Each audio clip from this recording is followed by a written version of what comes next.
مساء الانوار. ازيك يا كابتن مصر، عامل ايه؟ ازيك يا صديقي؟ العسل.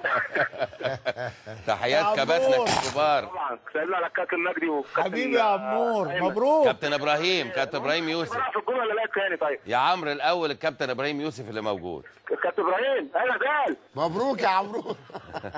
بس الكابتن اسماعيل بيقول لي يا ابني ضيعنا الكابتن ابراهيم اللي موجود، قلت له انا قاعد قدام التلفزيون. هو هناك في اسماعيليه مبروك لسه. مبروك يا حبيبي. الطريق كنا نايمين تحت الباص يعني. الف مبروك يا حبيبي. عمرو الجون الاولاني ليك طبعا انت ما شفتوش اكيد، انا عارف، لانه طبعا انت عارف انه ما دخلش. سيبنا من ده، خلينا في الجون الثاني. اوصف لنا الجون الثاني، وهل لعبته بايدك ولا بصدرك؟ انا والله كابتن انا الكوره، بس انا عشان اكون يعني برضه حقاني في ايوه خلص. هو الجون طبعا انا كده ما شفتوش الجون الاولاني، يعني سواء ان هي عدت خطه ما عدتش، بس لو انا شفتها عدت وليها حق ان انا الغيه كنت لغيته، يعني لو انا شايف ان هي بره وليها الحق ان انا اقول كنت لغيته. طيب يعني بس ده مش حاجه مش بيه، ده قرار حكم طبعا وليا المان. شيء محترم، شيء محترم. ولا ما دخلتش. لكن طبعا الجون الثاني انا مستلم الكوره في صدري والله، يعني وحتى لو هي في صدرك فعلا. الناس بتقول مثلا جت جزء منها في ايدي، بس يعني انا في ايدي اولا ثابته، وبعدين بتجي في كتفي من فوق، بس الكوره في صدري، يعني صدري اكتر، يعني حتى لو هي في ايدي ما تتحسبش. لا هي بصدرك، واحنا بنعيدها دلوقتي يا عم. انت بص يا كابتن هتلاقي ده، يعني بص على الخط الاحمر اللي في التيشيرت، هتلاقي الكوره ده الكابتن مجدي اللي اكتشفها. برافو عليك. برافو عليك يا عم. احنا بنعيدها وانت بتتكلم دلوقتي، واضحه ان هي الخط الاحمر. ده امانه يا كابتن والله. لو في ايدي حاجه انا ما عنديش مشكله. طيب قول لي يا عمرو بامانه شديده جدا، لو حصل ان انت كنت لعبتها بايدك، هل كان عندك الشجاعه الكفايه تروح للحكم تقول له، ولا اهي جزء من اخطاء اللعبه وخلاص؟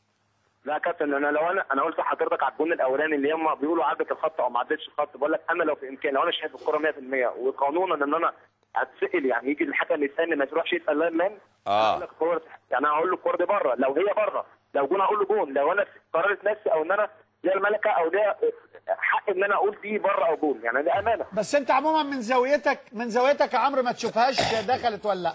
والله العظيم انت بص يا كابتن، بص على رد الفعل بتاعي بعد لا صح من زاويتك ما انتش عارف دخلت ولا لا. لكن في حاجه يا كابتن خالص والله. بص يا عمرو، انت بعد ما حطيتها انت نفسك وقفت تبص، ما انتش متاكد. ايوه انا مش متاكد ان الكوره دخلت ولا لا، بس بصيت على اللاين مان وعلى الاحصاءات عندنا فلقيتهم جروا، فقلت الحمد لله مصلحه يعني. طيب طب بقول لك ايه يا صديقي، اتفضل يا كابتن. انت قلت كلمه جميله جدا، لو الحكم جاني سالني هجاوبه، لكن انت من نفسك ما تروحلوش. انا من نفسي ما اروحلوش. لا بص، لو انا اصل اروح اقول للحكم، بس مش يعني الجون يا كابتن غير ضربه جزاء، يعني لو ضربه جزاء مثلا هو ممكن يحسبها، فاهم ازاي؟ ممكن هو لو فيها، فاهم ازاي؟ انا ممكن ان انا يعني اقول له، يعني مثلا اروح ابقى جنبه كده، ممكن اقول له على فكره ده ما فيهاش حاجه، ده مش عارف ايه، لكن الكوره لما يعني الجون، يعني الكوره متحركه غير ضربه الجزاء، يعني ضربه الجزاء ممكن اللاعب يقف والكلام ده كله، لكن انا اصلا انا ما كنتش عارف ان الكوره دخلت ولا ما دخلتش. يعني انا حتى رحت سالت زمايلي اللي هم على الدكه، ان انا اسالهم الكوره دي عدت الخط ولا ما عدتش، حتى كل زمايلي قالوا عدت. بين الشوطين لقيت المحله في ناس منهم طبعا اعرفهم كويس، هم قالوا لا ده بيقولوا ان هي الكوره دي ما عدتش، وفي ناس بيقولوا لا احنا ما شفناش. كده انا حتى والله انا في الملعب ما شفتهاش، يعني الامانه والله. لا طبعا انت مالكش ذنب في الموضوع ده اطلاقا. احنا دلوقتي بنعرض هدف لكابتنك الكابتن حسن شحاته تقريبا. حسن بيرضى هدف، وانت عايز تقارن في الجون بتاعي الجون الثاني بجون بيجيبه كابتن حسن شحاته في نهائي الكاس برضه جون حلو زي الجون بتاعك كده يا عمرو الحقيقه. 3-0 مصر طبعا، يعني يا ريت اجيب جول زي بتاعت الكابتن حسن شحاته. كان لعيب كبير. النهارده يعني نقول كده صالحتوا جمهوركم يا عمرو اكيد بعد مباراه الكاس، ويعني بدايه جميله. احنا مش هنقول صالحنا جمهورنا يعني، بس هو طبعا يعني انا بس عايز اقول حاجه. طبعا احنا اولا بنشكر جمهور الزمالك العظيم اللي هو ورانا في كل مكان، وطبعا بنعتذر له على كان نفسنا نفرحهم طبعا جميعا، سواء الناس اللي جم الاستاد او الناس كمان اللي اتفرج من خلال التلفزيونات او الكلام ده كله. لكن اكيد الناس برضه شايفه ان احنا يعني الماتش النهائي مش هقول احنا ما قصرناش، لكن كان في ضربات كبير جدا لينا، سواء في الكوره اللي هنا كانت لينا فرص اكثر من 7 فرص، وفي نفس الوقت الكورتين اللي جم علينا سواء ضربه الجزاء، فاهم ازاي؟ يعني لو ضربه الجزاء ما جاتش في ايد الكابتن عبد الواحد لما مربت، فاهم ازاي؟ كانت هتتحسب اوفسايد. الجون الثاني برضه 3-4 لعيبه يقعوا وتتشاط بالشكل دوت، وتتشاط واللعيب يشوطها وهو بيقع، وفيه في رجل عبد واحد وهو بيقع، وتخبط وتعلى بالمستوى دوت. هو ربنا مش شايف، هو ده نصيبه. صحيح. بس احنا بنحط الكوره جول مش عايز تخش، احنا اللي بنطلعها اكتر من كوره، فاكيد ربنا مش شايف، يعني ما كانش ربنا شايلها خير، لكن احنا مش بنصالحهم النهارده، احنا بنبدا صفحه جديده لان دي بطوله. احنا النهارده بدانا بخطوه لسه دي بدايه مش نهايه. فرحتنا على قد النهارده خلاص مش اكتر من كده، لان احنا عندنا يوم الاثنين مباراه ولسه اكتر من حوالي 37 اسبوع. النهارده بدايه خير، ان شاء الله نتمنى نصححهم باذن الله لما نبقى ابطال الدوري. جميل. اللي ممكن في جمهور الزمالك، وده المفروض المكان اللي تحققها نادي الزمالك يعني. كان لقطه جميله ليك قوي يا عمرو بعد هدف ميدو، ان انت نزلت واحتفلت معاه وهيصت، حاجه جميله منك يا عمرو الحقيقه. والله كابتن ميدو طبعا قيمه كبيره واضافه طبعا لاي فريق ولاي منتخب. احنا محتاجين نرجعه يعني. اذا كان الكابتن حسن النهارده وميدو طبعا الفتره اللي فاتت برضه يعني يفقدش حقه واجتهد وحاول ان هو يعني كسر الوزن واللياقه البدنيه بتاعته، قدر على قد ما قدر يخش. لكن برضه الكابتن حسن كان له دور هو والجهاز الفني ان هم يدوا له الثقه النهارده وبيدخلوه حتى زمايله كلهم، لان احنا عارفين طبعا قيمه. ولما يبقى موجود ميدو وموجود عمرو وموجود جعفر موجود حسين، يعني طبعا المجموعه دي كلها اولا واخيرا هي المصلحه العامه هي نادي الزمالك. لما بيكون عندك اثنين سترايكر وعندك ناس البديل بتاعك كويس، فاهم ازاي؟ دي بتديك ثقه كبيره جدا، اللي انت مش محتاج او مش محتاج في التغيير بالنسبه لك. ان الناس اعتقد طبعا الاربع خمس فرق اللي موجودين يعتبر على قدر واحد. فكل النهارده يعني النهارده في البيل المفروض ان انا ثاني واحد كنت بشوط بعد الكابتن احمد حسن. كابتن احمد حسن كان خرج، فانا كنت بشوط، فاهم ازاي؟ جميل. شيكابالا لو بصيت هتلاقي راح جاب له الكوره وانا بقول له قلت له ميدو شوف مفيش مشكله ميدو، وحتى بقول له خش جامد ما تخافش وكلام من ده وما تقلقش حتى لو طلع بره. لما جابوا الجون كلنا بنروح، لان طبعا بتفرق كتير جدا معنويا اللعيب. ده لسه النهارده اول مباراه يخشها، يعني ان الفرقه سابقاه باربع خمس مباريات سواء مباراه الكاس او مباراه الدوري النهارده، ان هو يخش اول مباراه النهارده ويحرز هدف تفرق كتير جدا معنويا، لان احنا محتاجينه سواء ميدو او احمد او ايا كان مين بره قيمه كبيره، وان هو يكون في مصلحه الفريق.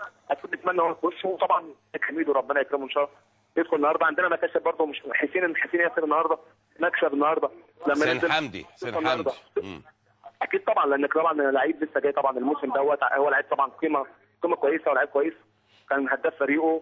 كانت واقفه معاه في اكثر من مباراه، عايز يكسب ثقه الجمهور، عايز يكسب ثقه الجهاز، فاهم ازاي؟ فالنهارده ربنا كرمه وجاب جون. فان شاء الله يعني النهارده احنا كسبانين كتير، مش كسبانين بس نتيجه، كسبانين النهارده الثقه بتاعت الجمهور، كسبانين ثقه الاعلام بتاعنا من جديد، ثقتنا احنا في نفسنا، فاهم ازاي؟ المكسب بتفرق كتير جدا. انت رايح اول تمرينه بعد مباراه كسبانها وبنتيجه كويسه وسكور كويس. الكسبان النهارده ميدو، النهارده اللي دخل كسبان النهارده الثقه النهارده للعيبه اللي زي احمد توفيق النهارده دخل، برضو احمد سمير النهارده مكسب، حسين ياسر مكسب، ميدو مكسب. لا مكاسب كتير جدا في المباراه.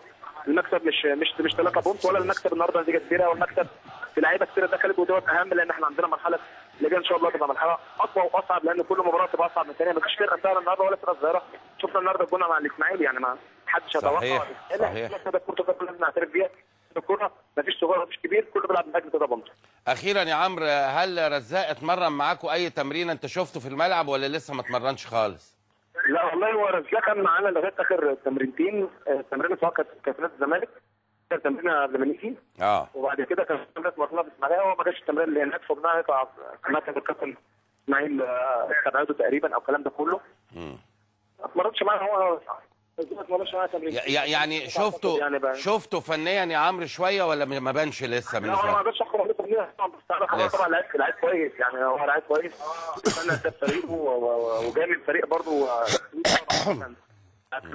الفريق هناك، لكن انا ما اقدرش احكم على لعيب ولا انا اقدر اتكلم لعيب كلعيب. يعني ممكن ادي انطباع، ممكن ادي نظره، لكن انا ما اقدرش كافي، لان في لعيبه برضه فاكر اللعيبه الكبيره او اللعيبه اللي بتبقى لعيبه ثقيله في الملعب، يعني بتبان في الماتشات او بتيجي مع الماتشات اكتر من التمرين. لكن ممكن في التمرين هتحكم على لعيب يكون لعيب ممكن مش عالي قوي، لكن يديك انطباع في الملعب. برافو عليك. لا ده لعيب كويس، وممكن لعيب كويس جدا ما يبقاش في التمرين واخد الموضوع بالشكل او هو حاسس ان هو لعيب كبير، فمش هتفرق معاه تمرين اكتر، هو بقى جاهز بدنيا. بس عارف كل مدير فني طبعا عارف امكانياته، وعارف يعني عارف امكانياته البدنيه وامكانياته الفنيه. صحيح يا عم. يعني نتمنى نشوف لك بقى هدف ولا 2 زي بتوع ان شاء الله ليفربول يا عمرو، ونشكرك وكل توفيق يا عم. ربنا يخليك يا كابتن، والحمد لله شايف النهارده الجون النهارده بتاعنا احسن من بتاع ليفربول النهارده، الجون بتاع الدوري الاسباني. لا شكرا يا عمور. خلي بالك يا كابتن. ايوه يا سيدي، شكرا يا صديقي. بالتوفيق يا عمور. غزال وكابتن مجدي وحضرتك بالتوفيق يا عمور. مبروك يا عمرو. شكرا حبيبي، اشكرك. طيب